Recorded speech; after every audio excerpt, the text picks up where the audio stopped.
Selamat datang di kuliah 10 menit tentang Enterprise Architecture bersama Romi Satriwahono. Untuk menjelaskan tentang Enterprise Architecture, saya gunakan sebuah analogi yang sederhana. Seandainya, saya memiliki rumah yang sangat megah seperti ini.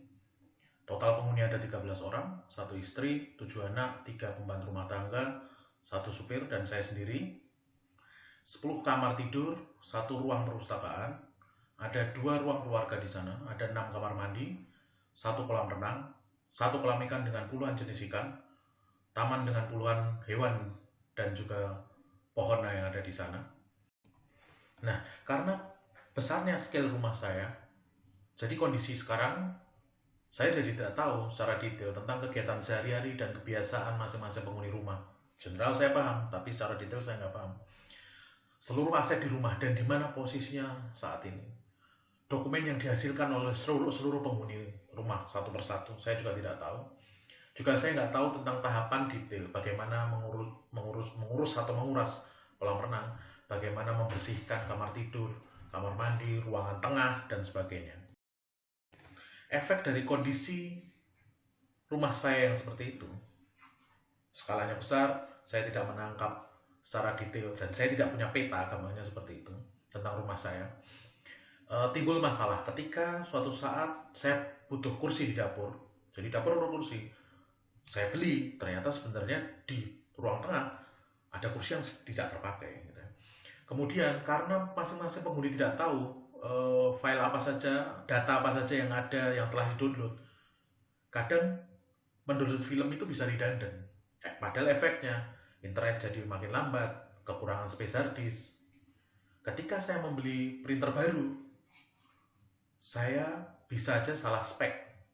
Ternyata printer yang saya beli tidak didukung oleh semua laptop yang ada di rumah saya. Demikian juga ketika saya harus pergi ke acara keluarga hari Sabtu ini kita pergi, ternyata jadwalnya bentrok. Anak saya bimbel karena saya nggak ngerti kegiatan mereka secara detail seperti apa.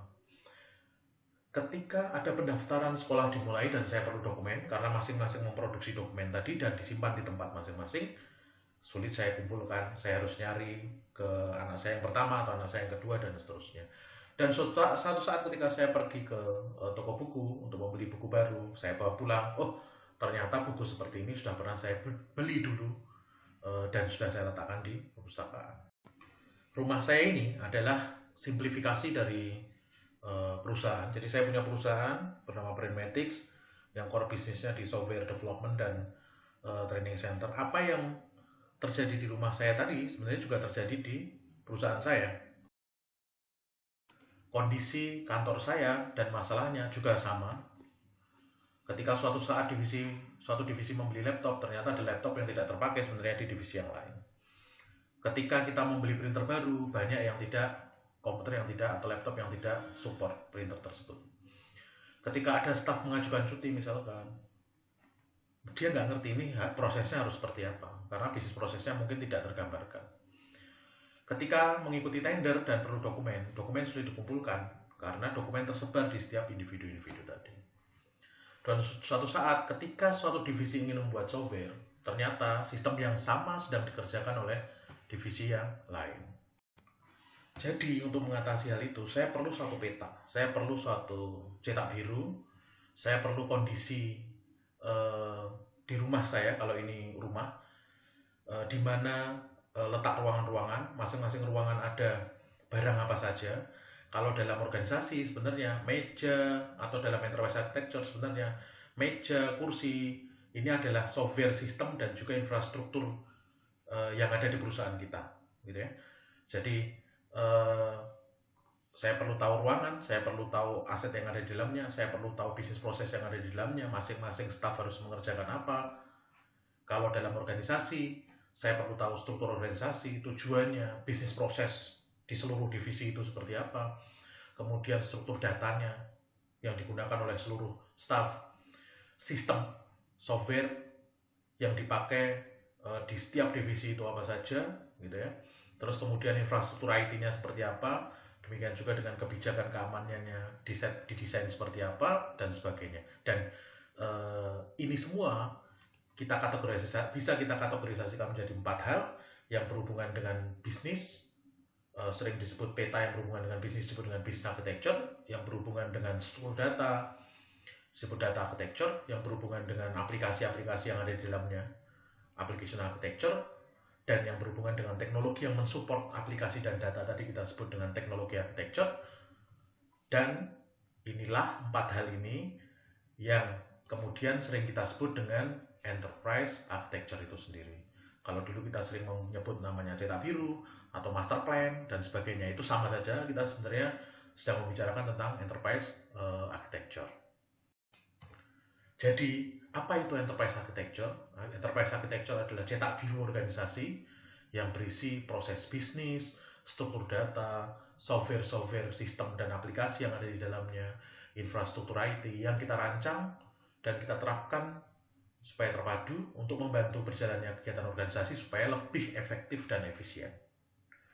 Kalau ada 4 layer tadi di enterprise architecture, layer bisnis, data, aplikasi, dan teknologi, kalau kita bingung ini sebenarnya bacanya gimana, cara memahami lebih mudahnya adalah proses bisnis dan aktivitas organisasi menggunakan data yang dikumpulkan, dikelola, diamankan, dan distribusikan menggunakan aplikasi. Baik aplikasi itu bentuknya custom, kita kembangkannya khusus untuk bisnis proses kita, atau generik, kita belinya gitu ya, yang semuanya berjalan di atas teknologi seperti infrastruktur, sistem, dan jaringan komputer. Jadi mengapa enterprise architecture? Dari banyak proses bisnis dalam satu organisasi, rumah saya atau kantor saya tadi, yang tadinya terpecah-pecah gitu ya, yang tidak sinkron, tidak jelas bisnis prosesnya seperti apa, tidak padu, kita akan membangun satu lingkungan atau satu peta yang membuat, atau blueprint yang membuat lingkungan itu jadi terintegrasi. Dengan ini responsif terhadap perubahan sehingga aktivitas di organisasi bisa berjalan dengan lebih efektif dan efisien. Lebih detailnya, keuntungan menggunakan enterprise architecture, kita bisa mengefisiensi proses bisnis gitu ya. Di dalamnya ada mengurangi biaya operasional, staf kita bisa lebih lincah bergerak. Karena apa? Bisnis prosesnya tergambar, jadi semuanya tahu untuk melakukan cuti misalkan seperti apa, untuk melakukan marketing keluar misalkan seperti apa, lebih lincah bergerak, otomatis meningkatkan produktivitas organisasi. Juga efisiensi di operasional IT, mengurangi biaya pengembangan dan maintenance software yang tidak kita perlukan, meningkatkan interoperabilitas, jadi kita tidak salah membeli hardware gitu ya. Yang ketiga, otomatis ini yang disenangi pebisnis, jadi meningkatkan return on investment, jadi meningkatkan ROI, mengurangi kompleksitas dari bisnis dan IT, mengurangi risiko pada investasi dan seterusnya. Oke, sekarang saya tahu manfaat dari EA, Enterprise Architecture. Saya paham, saya tertarik, banyak benefit yang akan saya dapatkan. Terus kalau saya pengen buat, gimana caranya? Saya harus mulai dari mana? Siapa saja yang harus terlibat? Orang-orangnya, apa saja yang harus dibuat, bagaimana tahapan atau metode pembuatannya, bagaimana standarisasi dari desain atau arsitektur yang dibuat. Pusing kita, dan kita perlu contoh, kita perlu template, kita perlu guidance. Contoh, template, guidance, metodologi itulah yang disebut dengan enterprise architecture framework.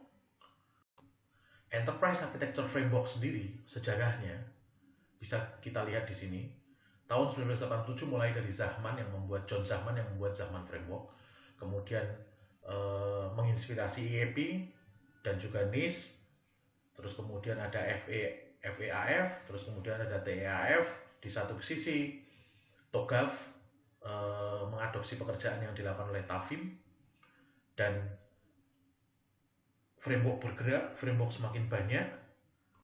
Kalau bisa kita rangkumkan, ada 5 jenis framework berdasarkan model bagaimana dikembangkan dan siapa yang mengembangkan gitu ya. Jenis yang pertama yang dikembangkan berdasarkan konsorsium, TOGAF termasuk di sini. Kemudian yang Defense Industry Framework gitu ya, dikembangkan oleh institusi defense, contohnya DODAF. Terus kemudian yang Government Framework seperti NIST, TAF, FEAF dan seterusnya. Open Source Framework juga ada, dan yang terakhir Proprietary Framework, itu seperti Zahman Framework dan seterusnya masuk di Proprietary Framework. Dan beberapa literatur menyebutkan bahwa di tahun 2013 boleh dikatakan TOGAF termasuk salah satu enterprise architecture framework yang paling populer di eh, berdasarkan jumlah sertifikasi yang dimiliki oleh orang-orang di dunia ini. Dan kemudian beberapa peneliti juga mencoba mengkomparasi EA framework mana yang paling bagus, seperti yang dilakukan oleh Roger Sation. Dia membuat paper penelitian tentang komparasi dari 4 metodologi atau 4 enterprise architecture framework yang ada. Sayangnya tidak berhasil memutuskan satu yang terbaik karena memang masing-masing punya kelebihan dan kelemahan. Roger Session hanya membuat satu kesimpulan bahwa ternyata Zahman framework kuat di taksonomi, TOGAF kuat di metodologi, FAAF bentuknya lebih lebih seperti katalog, gitu ya. Terus kemudian Gartner arahnya guidance, practice guidance. Kemudian tools apa saja yang bisa kita gunakan untuk membangun enterprise architecture? Kita sebenarnya bisa saja tidak menggunakan tools-tools seperti ini, tapi kita cukup dengan menggunakan aplikasi Office seperti OpenOffice atau Microsoft Office, gambar pakai Visio atau PowerPoint cukup. Tapi bila kita ingin menggunakan EA tools yang mungkin standar sesuai dengan framework yang kita gunakan, kita bisa melihat tulisan dari Seckerman tentang Enterprise Architecture Tools Selection Guide. Dia menganalisa puluhan tools untuk mengembangkan EA, untuk mengembangkan IE, dan dia kategorisasi menjadi 4. Ada yang levelnya paling tinggi leaders, matang, mature, visionaries di bawahnya, challenger, sama niche player atau pemain baru. Leader, visioner, rata-rata levelnya sudah masuk ke laporan-laporan Gartner dan juga Forrester. Bukan berarti bahwa niche player tidak bagus. Contoh, apabila kita ingin menggabungkan pengembangan IE dengan pengembangan sistem yang ada di tempat kita pengen menggunakan UML, mungkin cara yang paling nyaman kita pakai Enterprise Architect dari Spark System. Tapi kalau saya pengen menggunakan framework TOGAF dan saya pengen mengikuti seluruh artifact dari TOGAF standar, itu kita bisa menggunakan tools semacam Planning IT dari Alphabet atau Abacus dari Evolution. Demikian, kalau bisa saya simpulkan apa yang saya sampaikan hari ini. Satu, saya jelaskan tentang apa dan mengapa Enterprise Architecture. Yang kedua, tentang Enterprise Architecture Framework. Jadi framework yang bisa kita gunakan untuk membangun Enterprise Architecture.